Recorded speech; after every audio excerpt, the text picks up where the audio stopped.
morning, everyone. Good morning, good afternoon, good evening, world. So it's Friday today. Happy and blessed Friday and Juma Mubarak sa ating mga kapatiran sa Islam. And happy and blessed Friday, everyone, all over the world. Happy Friday. So panibagong vlog na naman today. So nandito kami sa dumi-dumi. Nandito kami sa aming porter. Nandito ako lang pala. Hinihintay ko si Daddy Abdullah. In-start ko na yung sasakyan para pagdating niya, diretso na kami. Ang tagal lang ang Daddy Abdullah, parang babae. Nagme-makeup na ang init na. Wala masyadong hindi man masyadong lumabas si haring araw, pero humid. Ang taas ng humidity dito sa Korea pag nag-summer. Sobrang init. Pag sa Bisaya pa, alingiin. Ito pa na. In Korea naman, chip-chip hada. Ano pa ba yan? So, update tayo mamaya. Wala naman akong ganap, kundi maglilinis pa din. Tingnan ko lang kung makapag-video tayo kasi pabalik-balik na yung video ko. Next time naman yung video ko ay mamamasyal, maggagala-gala. Ayan na si Daddy Abdullah. He's coming.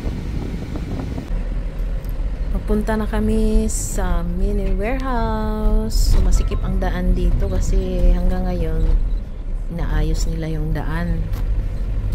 Ganito kasi talaga ang Korea. Laging nag-aayos ng ng daan. Mula nung pagdating ko dito hanggang ngayon, gumagawa ng daan, nag-aayos ng mga daan. Ayun.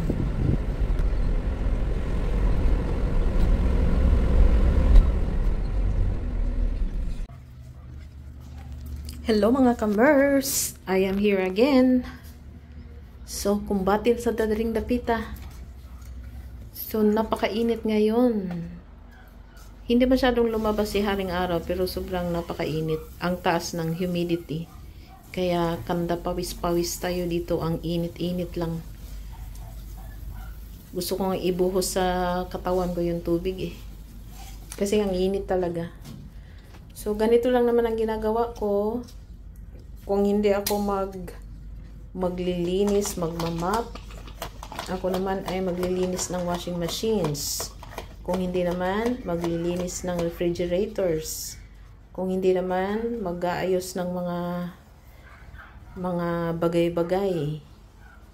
Kung hindi naman, magbubungkal doon sa labas, magwawalis. Ganyan lang. At saka minsan, may lakad kami ni Daddy Abdullah, may pinaprocess kami mga papers, mga transactions sa labas.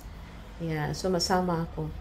Pero nag-i-enjoy naman ako sa ginagawa kong ito kasi para sa akin hindi siya stressful para sa akin kasi dito sa Korea, ang dami ko na kasing naranasang ang dami ko ng experience na work. Dami kong naranasan na work na pag nangamuhan talaga, pag nagtatrabaho sa isang company o di kaya nag-work sa isang academy, iba talaga pag may boss. Kasi dito sa Korea, sila yung kumbaga time is gold. Hindi pwedeng pag namasukan tayo, hindi pwedeng tawag niyan, yung dahan-dahan yung kilos. Dapat kasi dito sa Korea pali-pali. Yung meaning ng pali-pali, ibig sabihin bilis-bilis. So walang nasasayang na oras. So pag sa factory naman, kung mahinhin ka, sisigawan ka ng ng may-ari ng company or yung assistant ng may-ari ng company, sisigawan ka. So kailangan talagang mabilisan. So, malaki ang sahod naman din dito sa Korea. Kaya lang, patayan din ang trabaho dito. At saka, bawal mag-absent. Absent. Hindi mo pwede yan sa company. Or else, kung lagi kang nag-absent, aalis ka na lang sa company. Kasi ayaw nila yung isang malaking factory doon sa province. Grabe ang trabaho doon. Nakaabot din ako ng 3 years doon So, kung hindi kami lumipat dito, hindi kami bumalik dito sa city, malamang nandoon pa ako, nag-work pa yata ako. So, yung grabe yun kasi kahit may nararamdaman ka, ang style doon, gabi kami nagpumupunta sa ospital. Kasi hanggat kaya mo pa naman, hindi, kahit nahihilo na nga ako noon, pumapasok pa din ako. Kasi ayaw mo mapagalitan, nagagalit kasi yung yung may-ari. Tapos sumisigaw, ganyan. Kasi ayaw nilang mawala ka doon sa pwesto mo. So, ibig sabihin, kahit may ilang beses ko nang naranasan na kahit may sakit ako, pumapasok pa din. Kasi ganyan talaga dito sa Korea.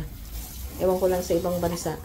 Kasi may narinig ako din sa ibang bansa sa New Zealand na pag hindi ka daw may masakit sa'yo, kahit kunting sakit lang, may sakit ang ulo mo, ganyan. So, pwede ka nang umuwi kasi hindi ka nga fit na magtrabaho. Dito sa Korea, hindi po pwede yan. Kahit importante pumunta ka ng hospital, magpaalam ka, magsasign naman sila. Pero, expected mo na yan. Pagbalik mo kinabukasan, pag nagano ka, sabi mo, anyong hasiyo, hindi ka sasagutin, dididmahin ka kasi galit sa'yo. Ganyan ka, kaya stressful masyado dito sa Korea pag nagtrabaho.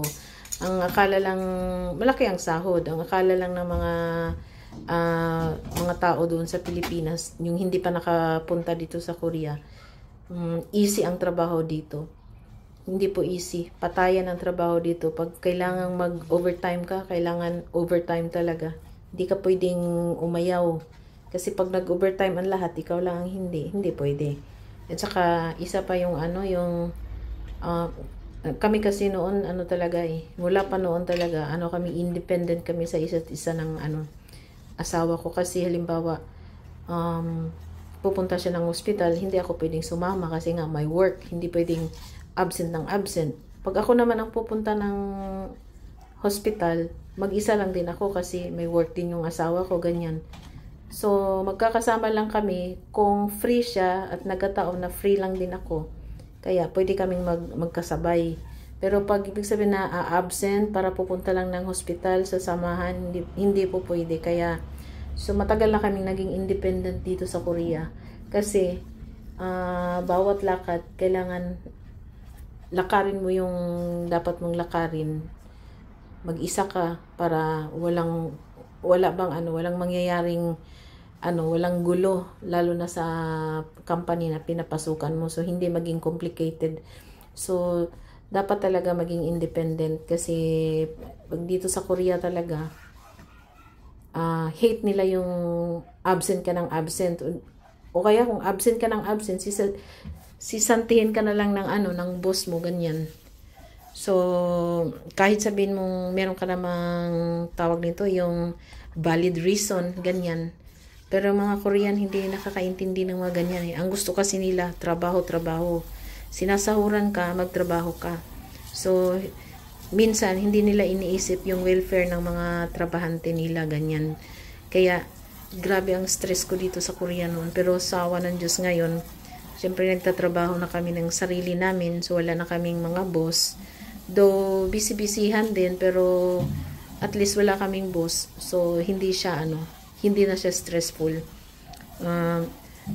Minsan lang, parang hectic yung schedule kasi kailangan maghahabol. Kailangan habulin yung mga orders galing sa isang bansa. Pero okay lang kasi wala namang maninigaw Ngayon ako ang sumisigaw. Joke. Kaya yun. So, ang dami kong kasi dati, nung medyo bata-bata pa ako, rakitera ako Kasi, nagtuturo ako. 15 years akong nagturo dito sa Korea. Nung nagturo pa ako, umaga, punta ako sa kindergarten. Doon ako magtuturo. Or, meron akong, kasi, uso dito yung tamunha. So, kami yung kinukuha na magturo doon sa mga school ng English. Tapos, minsan, nag-i-introduce ng culture ng Philippines. Ganyan. So, kami ang kinukuha. So, nagrarakit-rakit ako. Mga 2 hours din yun. Ganyan. So, pumupunta ako. Tapos, so, yun. Nahugasan na natin. Hindi pa tapos. Meron pa sa labas. Meron pa dito.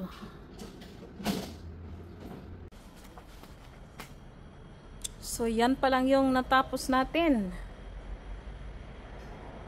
Ewan ko kung ilan yan. 2, 4, 6, 8, 10, 12, 14, 17.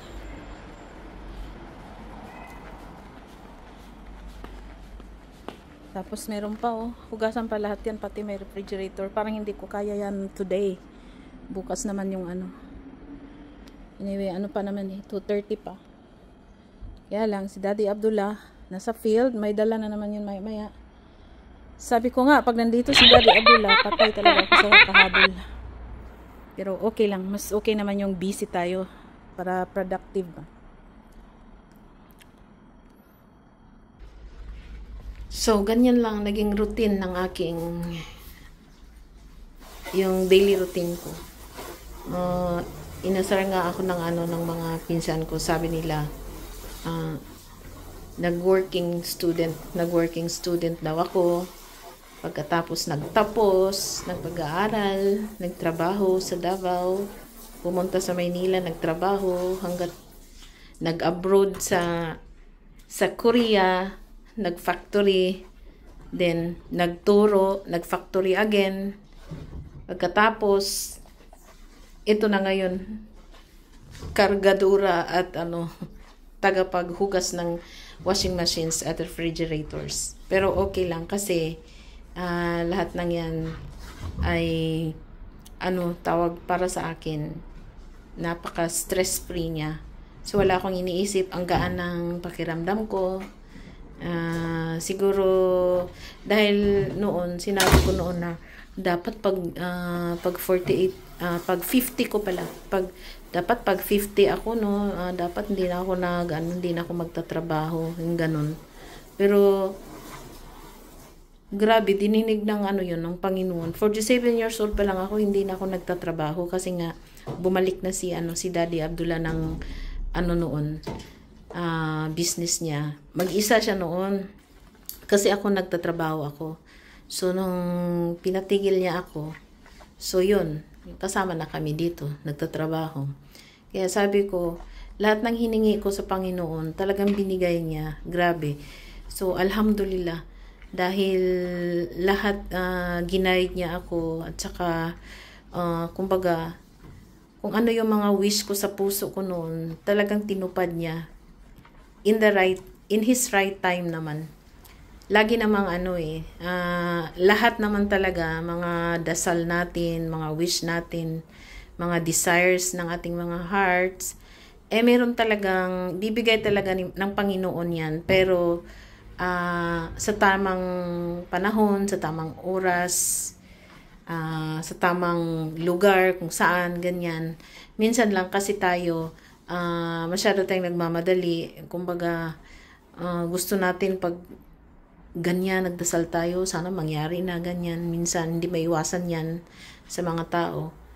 Pero, ngayon na-realize ko na kung ano yung will talaga ni God, yun lang talaga ang sundin. So, hindi tayo may stress. Hindi mag-complicated, walang gulo. So, magkakaroon tayo ng inner peace. So, ganyan ako ngayon. Kung may plan pa din ako, lahat naman tayo may mga plano sa buhay-buhay, plano sa sarili at sa family natin. Pero pinagdadasal natin palagi. Pero si God ang bahala niyan. Kung kailan niya ibibigay, kung ibibigay niya, then para sa'yo yun. Pero kung hindi niya ibibigay, ibig sabihin, hindi para sa'yo.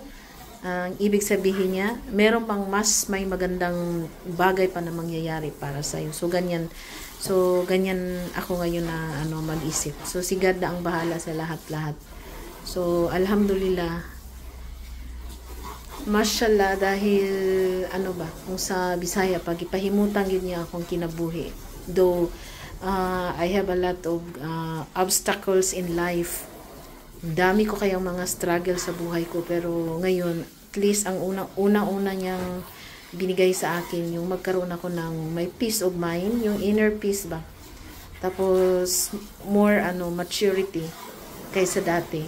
So, yun. At saka, binibigyan niya ako ng lakas sa araw-araw, naging confident ako sa mga ginagawa ko.